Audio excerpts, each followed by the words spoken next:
Got it.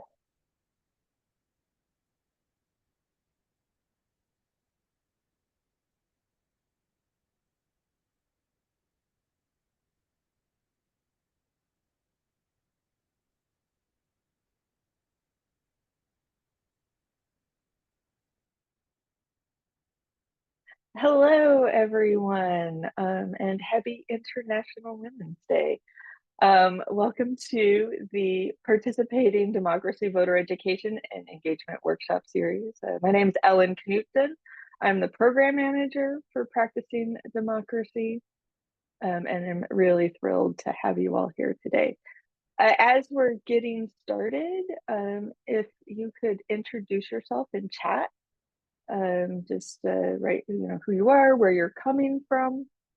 And today is our Reducing Political Extremism on Campus workshop, and super thrilled that Lenita Johnson from the Polarization and Extremism Research and Innovation Lab, or PERIL, is here with us today.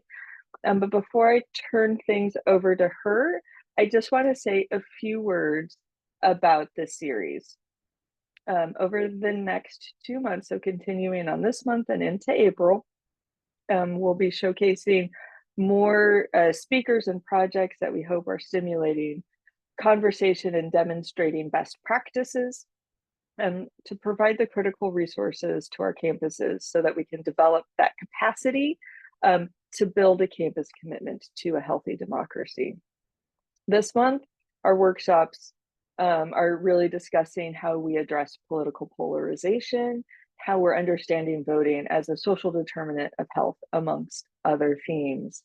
And at the end of today's session, I'm going to highlight just a few of the upcoming workshops that you see, maybe too small on this slide. And then in April, we'll start to focus on building campus community ties and integrating voter education into the classroom more tightly.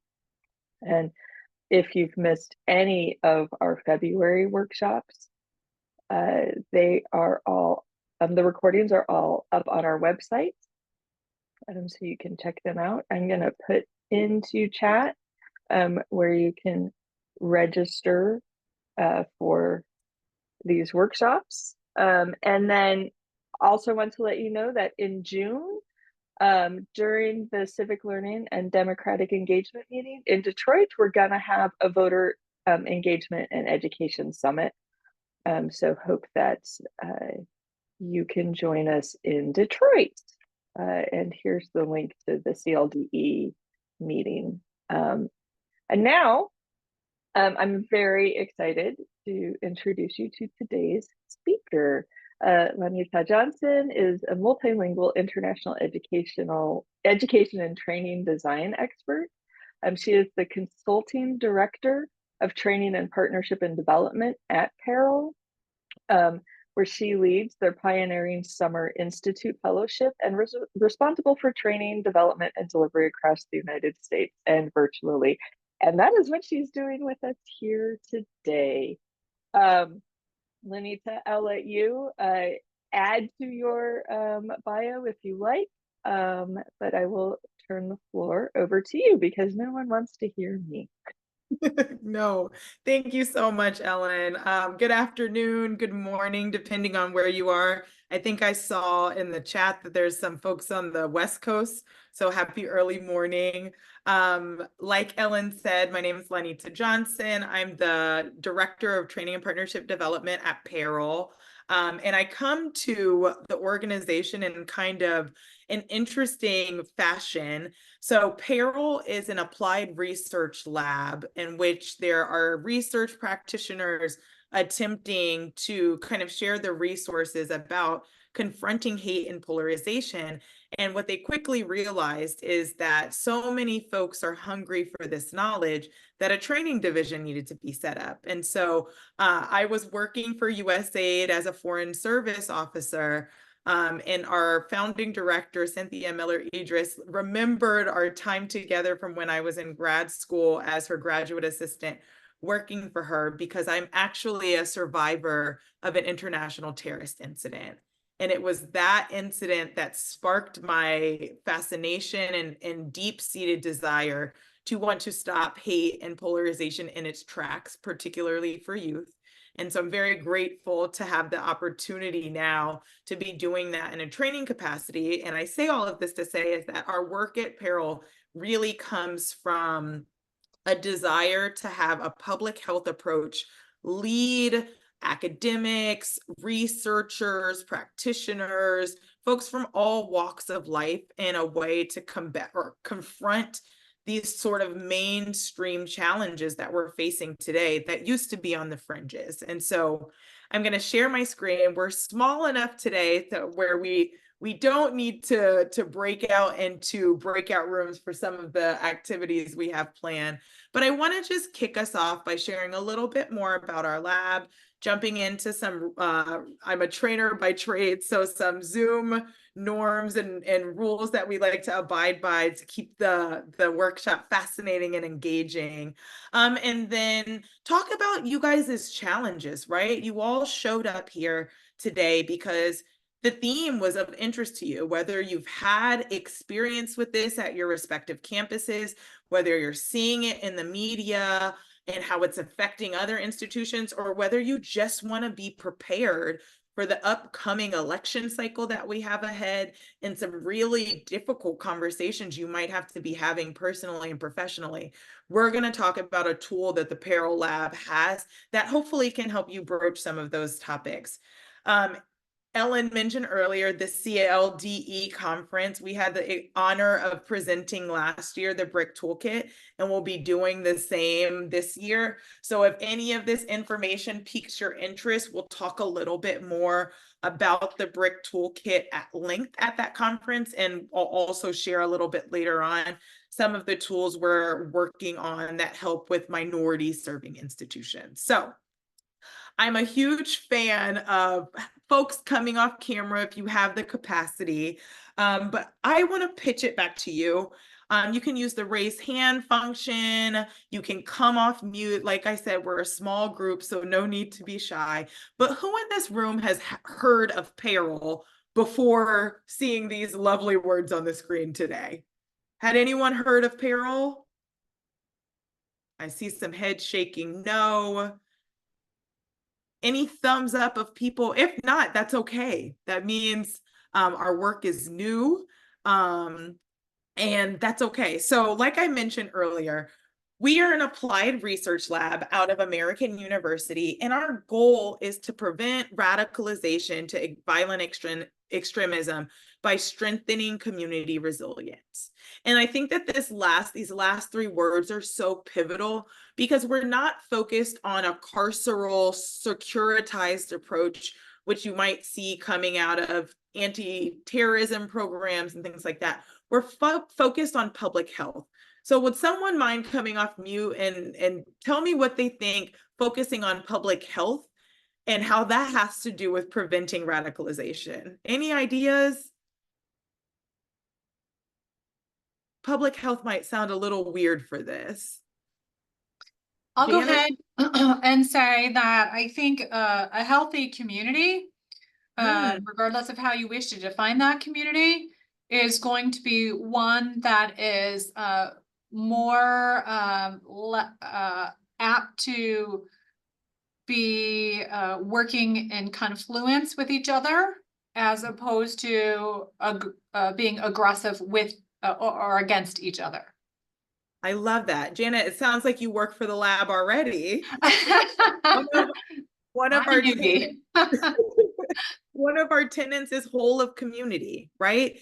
There's no way to address, prevent, discuss, right, radicalization and some of these big ticket themes that we're experiencing without whole of community. So that might look like an institution, a school, that might look like your church community, right? That might look like engaging government. It's this holistic approach that doesn't leave folks siloed. And so we do that not only through research, all of our research is also tested. So we have a wonderful director of research who's in our lab that tests a lot of our new programs. And then my team gets to go do workshops. And so My team has really amazing programming for higher education, K through 12, and focused on educating the future cadre of public health practitioners and academics. I won't focus too much on that, but if it's of interest to you, please don't hesitate to reach out to me. I'll leave my contact information at the end.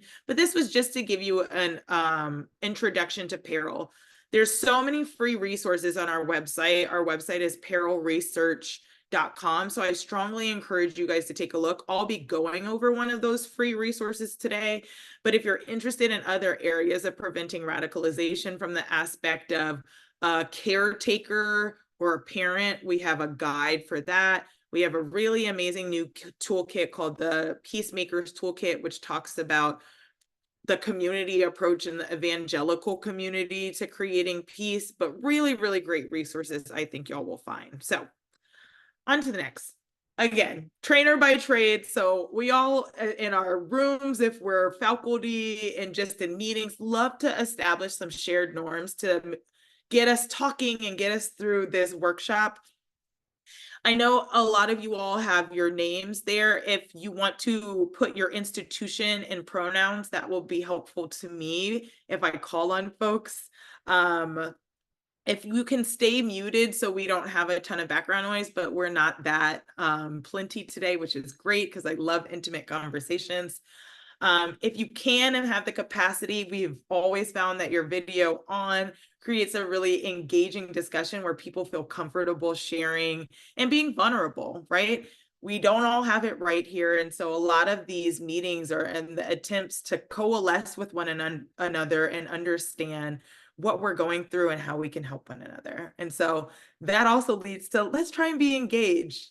We've all been on those Zoom meetings where it's just like, oh God, I don't want to be here. I'm just going to eat my lunch while I try and soak up this knowledge, but I'm also responding to my president or I'm crafting an institutional statement. I get it. There's so many things going on, but if we can all try and be engaged, that would be really helpful because the hope is that you all are able to take this resource back to your respective institutions and share it. And so, yeah, that would be helpful. Share when prompted if you can. If you feel called to speak or share something that's happened on your campus that's relevant to the discussion, not only is that helpful for me for learning, man, how powerful is it to hear your colleagues talk about some of the things they're going through? And you might be like, wow, I'm not alone here at Illinois State. Someone else in Sacramento is dealing with the exact same thing. And it creates this camaraderie. And if you don't feel comfortable coming off mute at any point, please feel free to use the chat box that is open and available for you.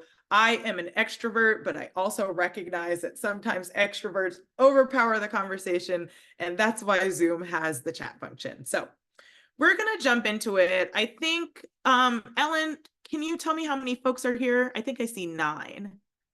Yeah, so that counts the 2 of us. So there would be 7 outside of us.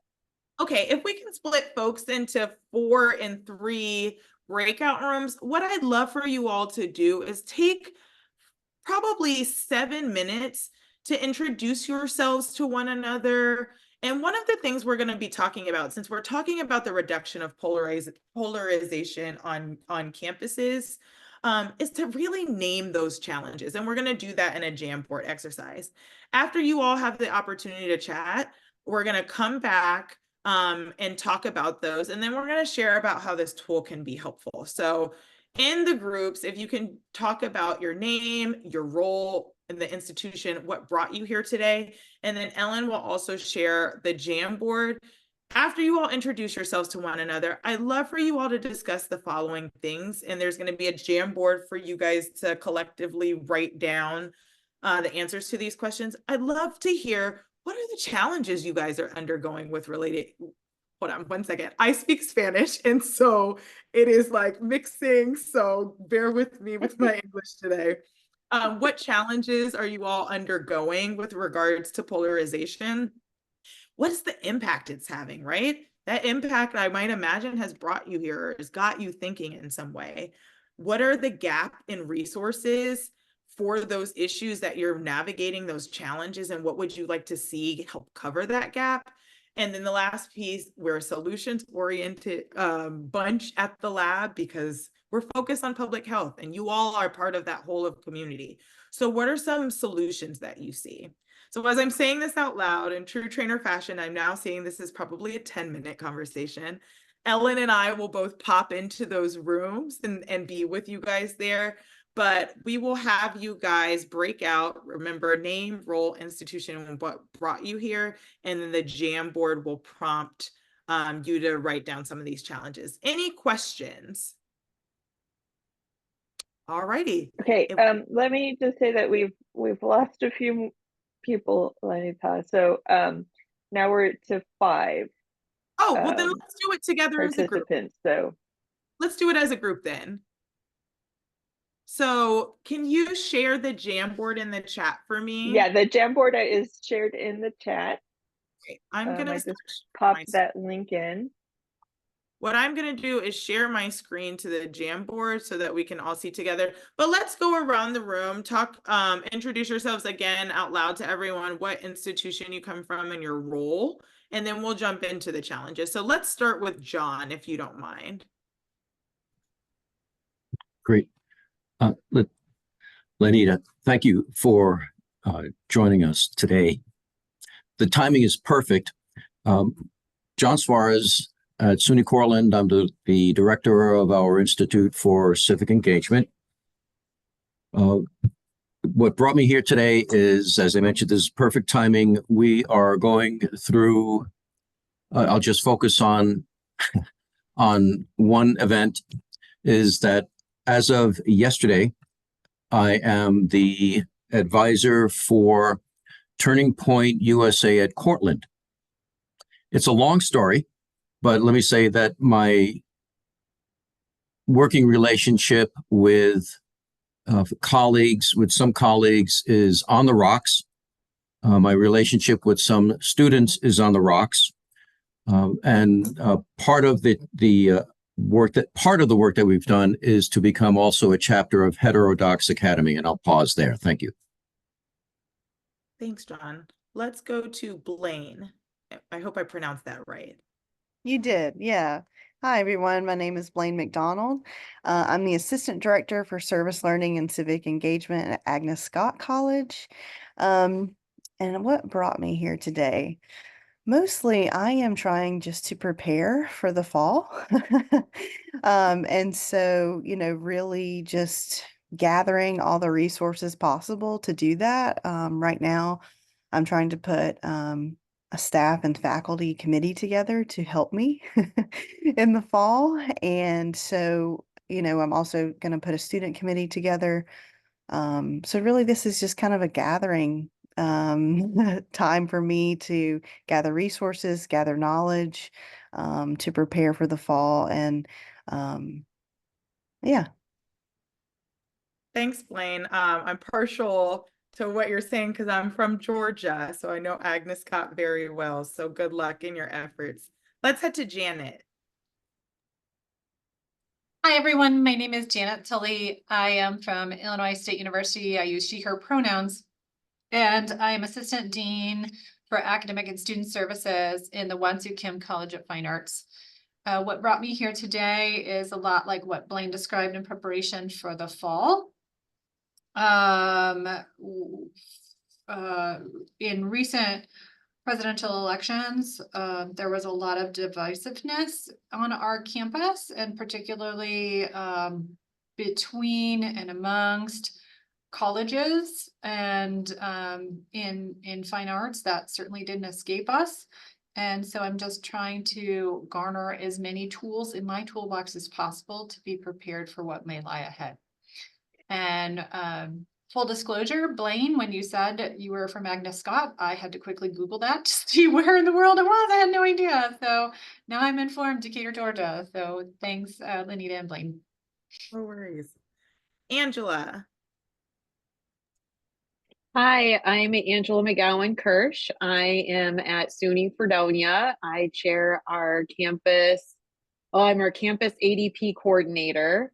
We don't have a service learning department or anything of that nature. So all of the democratic engagement stuff falls on ADP and we have no budget. So there's a lot of responsibility, and it's just something that we do as a committee. So we have our challenges, and similar to what some of you have shared, I'm just here to do some information gathering as well, because in 2020, even though we were mostly remote at that time, we had a lot of incivility and polarization that was happening at our events that were hosted online. 2016, when we were in person, we had fights that would break out during debate watch parties. The campus police had to come. It was really sad. And I've heard stories of people who work in the library at the circulation desk that don't want to check out books, to people wearing pro-Trump shirts. It's just a really divisive time right now, and I want to figure out what can ADP do to host nonpartisan events in the fall that are welcoming. In that vein, I've had students say they won't be part of ADP because we're nonpartisan, and they do believe that there's only one correct political party. So I'm just trying to figure out what ADP can do to encourage democratic engagement that also doesn't come with them, students thinking they need to, one party is better than the other. Right, that's helpful. And Jennifer, and then we'll end with Gary. Hi, Jennifer Bohm. I'm in the Office of Community Engagement at IUPUI, which will be Indiana University, Indianapolis in a couple months. I'm off camera because I'm at home recovering from COVID this week. So, but I'm not feeling too bad, but I'm hanging in there. And the reason why I came is similar to other people I convene a group. It's basically our ADP group on campus. And I've been hearing from faculty and staff about, wanting more, skills to address conflicts and, address civil dialogue around issues. Of course, the most recent one has been in Israel and Hamas and Palestinians, and we've had some big issues at our main campus in Bloomington around that. So, yeah, like other people, just kind of anticipating what's coming down the pike this year. So.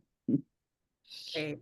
So now we're going to break into those great breakout rooms. Thank you for the introductions. That's helpful. I want you guys to spend the next 7 minutes. So we're going to come back to the room at 12:30 so that we can ensure that we have enough time to talk about the resource. But I think it might be helpful for you all to just discuss what you're seeing. You've shared some of it. So try and only stick to like around 2 or 3 points per slide. We'll come back to the room, talk about the BRIC toolkit and its applicability to what I imagine what might pop up, and then just have some conversations around where we think we can help. Does that sound good for everyone? And Gary wanted us to know he agrees with all of us in the workshop. He's experiencing some tech stuff. So I will see you back now, probably at 12:31, and then we'll get right into the BRIC toolkit.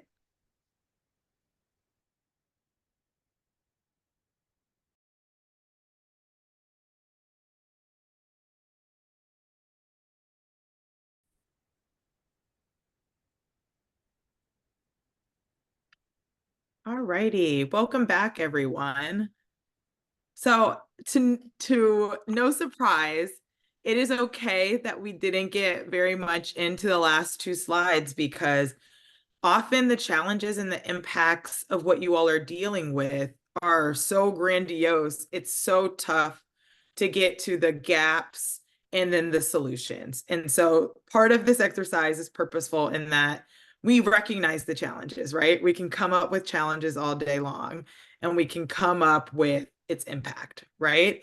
But part of what our toolkit and part of what these conversations are supposed to spark, and why we want you to connect with your colleagues, is for you to start talking and thinking about, well, where is the gap in my campus and where can the solutions be? So I'm going to touch on a couple of challenges because they're quite relevant to the BRIC toolkit, and then we're going to jump into the BRIC toolkit. But would anyone like to say how it was to share the challenges with your group members? Did you all find, oh, wow, we're pretty much on the same page? I'd love to hear from someone. Jana, I saw you shake your head. Yeah, so I think hearing the others in the room, I absolutely agree with the challenges. However, I think that we're all in at different places on the spectrum of the challenges and also hold different roles, which impacts that. So I think the challenges are very similar, whether that is past, present, or future. But where we are on the continuum of approaching those challenges may differ because of our roles or the point in time. And maybe others who are in my room would disagree or have more to add, John and Jennifer. Anything else to add from that room? Nope. Okay. That's okay. So I want you to think about something that Janet just said that's really poignant.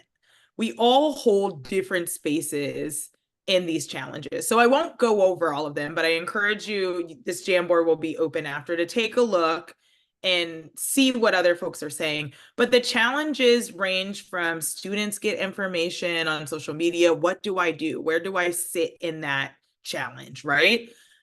I'm seeing that we're hosting public debates. They're polarized. They're not civil. What is my role in that, right? Or even faculty are overwhelmed. We already have so much on our plates. I don't feel equipped to handle this. Those are so many different challenges and so many people that impact them.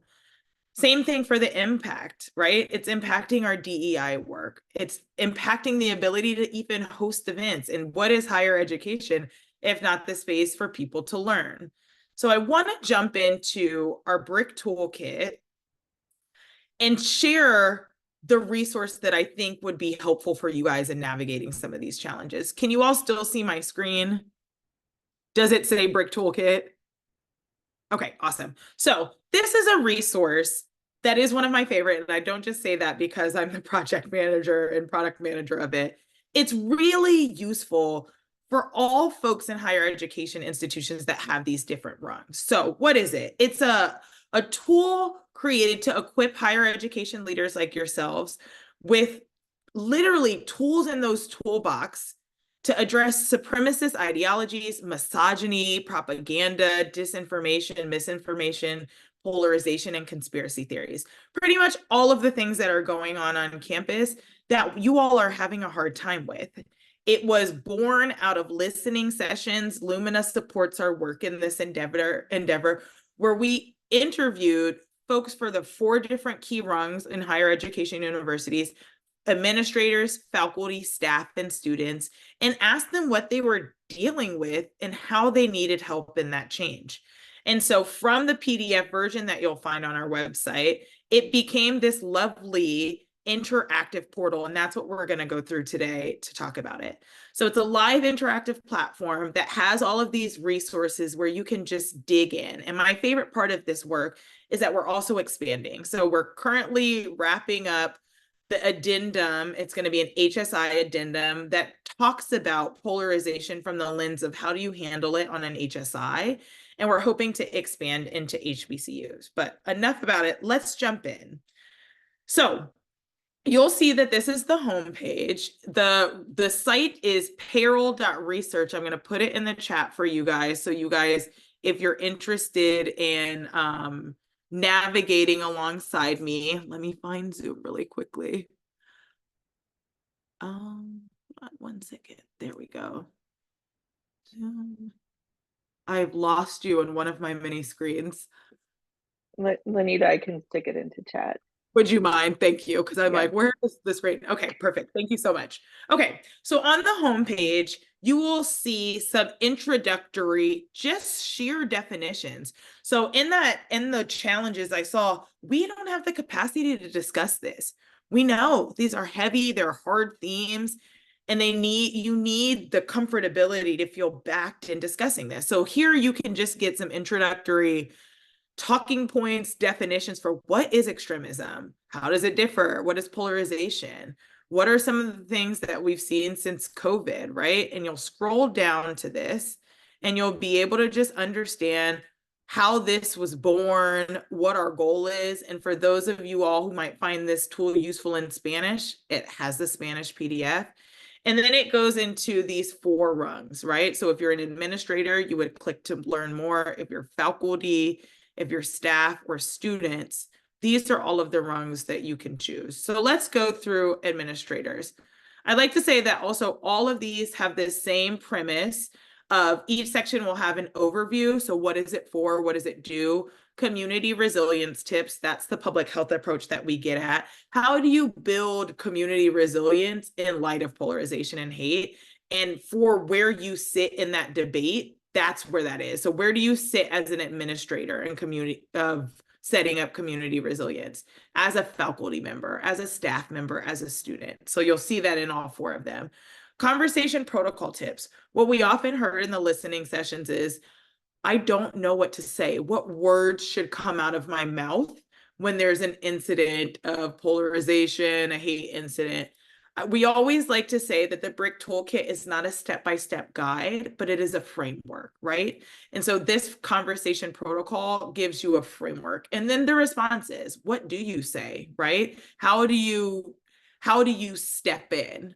And what does that look like? And then the other section, which is the supplemental section, which I found quite useful, there's a reference sheet on some things to get you up to knowledge about what are some things that I need to learn, what are some resources. This is a reference sheet and reading list. There's also hate speech versus free speech. A lot of us are having conversations of, I don't know where to step in, right? Students technically, we heard that in the Harvard testimony.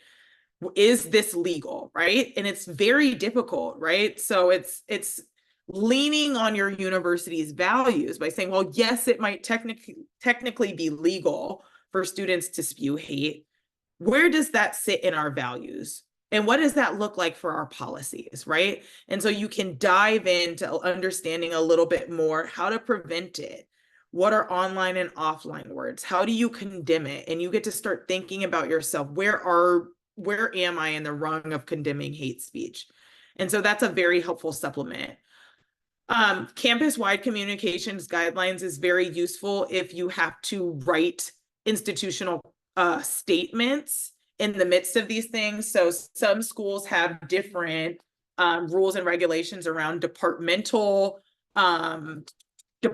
statements. You might not be able to, you might be able to, writing them. This is just as helpful as writing them for your staff after a hate incident or in light of something large going in the world. I strongly encourage folks to check that out. Also, I published an op-ed that gets a little bit more into depth about that. And it's PERIL stamped of what are some good guidelines. But this is a really helpful supplemental document. As I know folks were saying, we're preparing for next year. Many of us, unfortunately, are probably going to have to write and craft institutional statements amidst conflict. So this is a good jumping off point. And then this is something, I did write this section, but I think it's really useful. We are a lab that is survivor victim centered. And so if you're in any rung of which you impact survivors or victims of hate incidents, whether it be on or off campus, I strongly encourage you all to take a look to think of some things to consider. But let's jump into the administrator section. So I saw on there, we're having a hard time balancing hosting events without them getting out of hand. So a lot of this section, this is in the administrator section for community resilience tips. This talks about prevention. So what are the things you can put into place to prevent an event from getting rowdy or someone grandstanding or taking it over? A lot of these tips have to do with systems. So if you're having an event or you're hosting an event on campus where you're scared someone's going to take it over, you have to think who's going to be there, right? Is there an education or is there a faculty member that's there to help, to kind of help field things that are going on? So it's building systems so where if something also happens on campus, if there's a hate incident on campus, one of the tips would be to host a regular event for students. So where if an event occurs, it's not coming directly after the event to say, oh, we're so sad that this happened. There's some sort of feedback loop in place that the system holds to be able to navigate these challenges so that one-offs don't create this reactionary spur of, oh, we have to set up a listening session. Oh, we have to set up a town hall. So it requires you all to take a look and it's a step back at what are your policies. So in my role, if I'm a dean or if I'm a department chair, how can I support students in my department, or how can I support my colleagues in setting up systems that are helpful? And so this is something that you can take a look at and see, are you in a position to offer support? So if a student comes to you and says, I just saw this horrible symbol on campus that I think is hate-filled, where do I offer support in my role? Is that sending an institutional statement that leans on values to say, we don't support this sort of behavior does not fall in line with our values? Is it making sure that you and your role are telling folks, hey, if there's something that happens on campus, this is the line of reporting, right? Where do you sit in that? Who investigates threats? And so these are some tips to think about when building that sort of resilience. And it goes on to build that same sort of resilience for faculty and staff. So I saw faculty don't have time to navigate this. These are some things to consider when thinking about your respective role. If you're asking a faculty member to take on additional role, are you asking them to do that for free, or are you compensating them? So this just gets into some high level tips with regards to resilience. Same thing for conversation protocol. We really talk about values here. A lot of the things that we're seeing, particularly as it regards to hate speech versus free speech, toe the line, and where folks got into trouble in those testimonies is because there wasn't that focus on value. Yes, things can be legal, but where does that fall in line with how the university or your institution views values on your campus? And so this just talks about some conversations that you guys can have as administrators. It focuses on this kind of community and solidarity that you have, connecting with others, encouraging collaboration, and always zooming out. So this is a framework for how you can think about, if an incident were to happen on campus, what can you do, right? Where is your role in that? And so we're not going to be able to go through it all today, but I wanted to just show you what the tool looks like for you all to play around, get some ideas about the framework, and also just share this framework comes to life when my training team can come do a training based on the framework. So one of our most popular trainings right now is constructive speech during contentious times. We offer that training for faculty, staff, student leaders, and administrators. And it really talks about not shying away from difficult conversations, right? There's never going to be a world that exists in where people aren't frustrated by what's going on. People don't agree with one another. And so that is where that comes to light. We also offer constructing institutional statements amidst conflict. And then sometimes we do bespoke training. So I'm going to stop there just so I can take some questions, but please visit this site, play around with it. It's really good research-backed data, and we interviewed all of these rungs. And so hopefully you can see where the challenges that y'all are dealing with, how they come into play with this framework. I see in the chat too, and I'm going to stop sharing my screen really briefly, a really interesting question from John. What's your opinion of an institution's statement of neutrality? And I wrote about that. I'll find my op-ed and I'll put it in the chat for you guys. Neutrality hurts in the long run more than it helps. And let's talk about why. Your students, your faculty, your staff see a statement of neutrality as we don't care either way, right? And so this is when we talk about leaning on your institution's values, saying unequivocally, we do not support hate. We do not support racism. We do not support XYZ.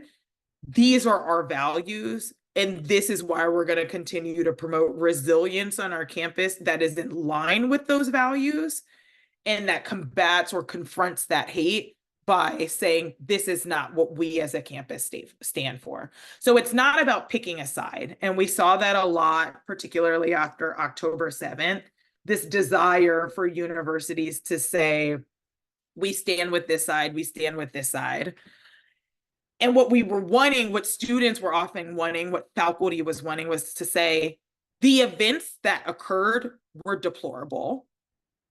And also the treatment that both of these groups are undergoing right now unequivocally doesn't stand in line with how we are leading and asking students to come out in the world as good citizens, as participants in democracy.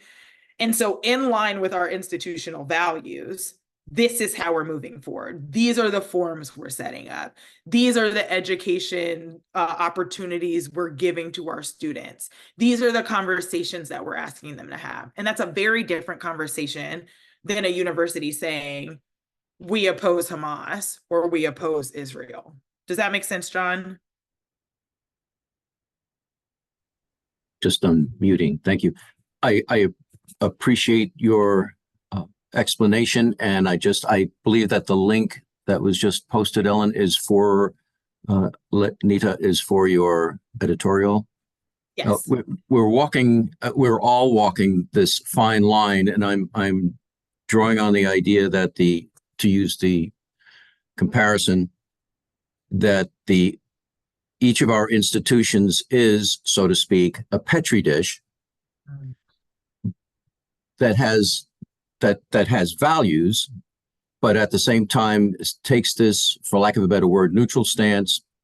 And the rest of us, no offense intended, each of us, including me, is this microorganism that's growing, and we can share ideas, but to do so in a civil, productive way. Constructive disagreement, I believe, is the phrase that I'm stealing. And I'll stop right there. It's something that we're still wrestling with. Yeah, I appreciate that honesty. What we often ask is, if you consider, we like to call them, I come from a development background, what ecosystem do you have the ability to impact, right? So remind me of your role, John. I am the director of our Institute for Civic Engagement. Basically, we are a matchmaker. We bring together people on and off campus together on mutually beneficial projects.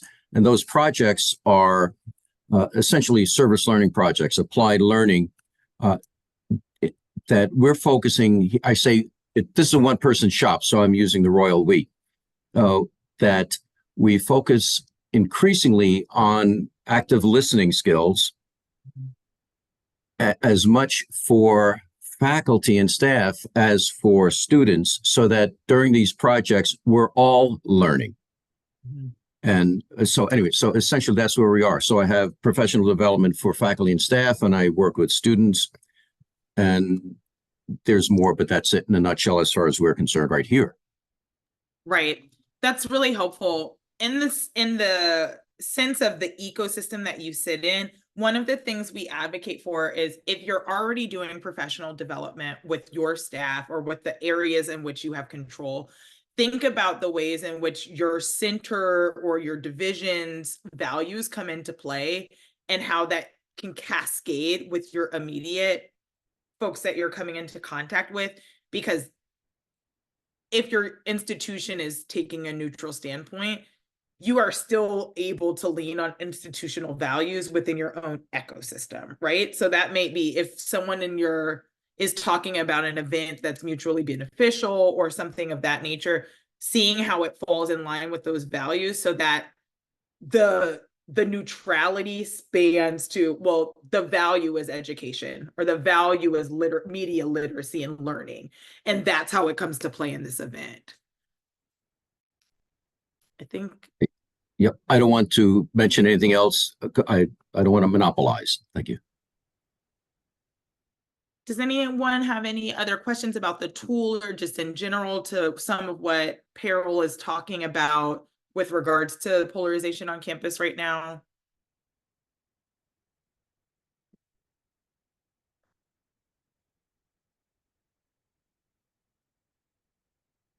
I just have a question, maybe similar as far as like what ecosystem I can impact. I guess I'm trying to decide if I should you know, provide these resources, potentially propose, you coming to talk with us to student affairs, to academic affairs. I live in student affairs, by the way. Or to just my committee that I'm trying to create for in preparation for the fall. Yeah. And then I'm trying to decide, well, if then we are given these tools and these resources, then how do we give that to our students? Anyway, I'm thinking out loud about, how I can use this and where it would be most impactful. Yeah, I think that that's a really good question. And again, it goes back to the value, not only of the institution, but where you sit in the organization, right? Where do you actually think that change can occur? And this is very much a community organizing kind of perspective of cutting the issue and the power map and everything. But if right now students are complaining, there's unhappiness, there's potential retention issues that then create ROI issues, is it more powerful and impactful to have student leaders come take a training about what does building community resilience look like amidst conflict? Or is it getting administrators to understand if your students don't feel belonging, this is the ramification. So this is what you all need to be doing to be building community resilience in light of an issue. And I also think it's important to acknowledge, has Agnes Scott had any issues? Have there been any hate incidents? Because that sort of dynamic impacts what you need. Because if Agnes Scott hasn't had any hate incidents, they're just dealing with, oh, students aren't really talking about this, but we want them to. That's a very different, quite frankly, more privileged conversation, which you're building a community, an environment for community resilience versus rebuilding. And so I'm happy to talk with you. That's exactly what we do in the training division. Please feel free to reach out to me because we want to help you be able to brainstorm it. But we have worked with student affairs. We just did a very, very powerful event for student leaders based on story circles. We're doing a panel that I will share with Ellen for her to send out to you all. We're doing a virtual panel for students talking about why hate shouldn't be able to thrive on campus and how they can use your voice. So it just depends on what's going on your campus and what you're wanting to achieve in the long term. Is that helpful? It's very helpful. And I think you know a little bit about Agnes Scott. So thank you for that context too. I know we only have a minute, but I want to throw it back to Ellen. Thank y'all. Yeah, so definitely join me in thanking Monica for spending time with us today. It was wonderful. I learned a lot. I did put into chat a link to an evaluation for this workshop. Please go ahead and click on that so you can have it open to finish it out. I will also just put up this slide again for the upcoming workshops. Next Monday, assessing student learning outcomes. So if you have students who are wanting to do sort of civic fellowships, how do you connect that back to your academics? Then next Friday is going to be a similar conversation to this Friday's about incorporating a political diagnostic and how that's going to help your students enhance their critical thinking and promote political inclusiveness. And then the following Monday, we'll be talking about physical and mental health during the election year. The American Medical Association recently listed voting as a social determinant of health. So we'll talk some about that, but then also mental health as well. So I hope to see some of you at those workshops. And then again, Lanita, so grateful for your work, for your wisdom. And I'm ready for some more PERIL workshops now. Thanks so much, everyone. I'm going to put my email in the chat. There we go. Thanks, everyone.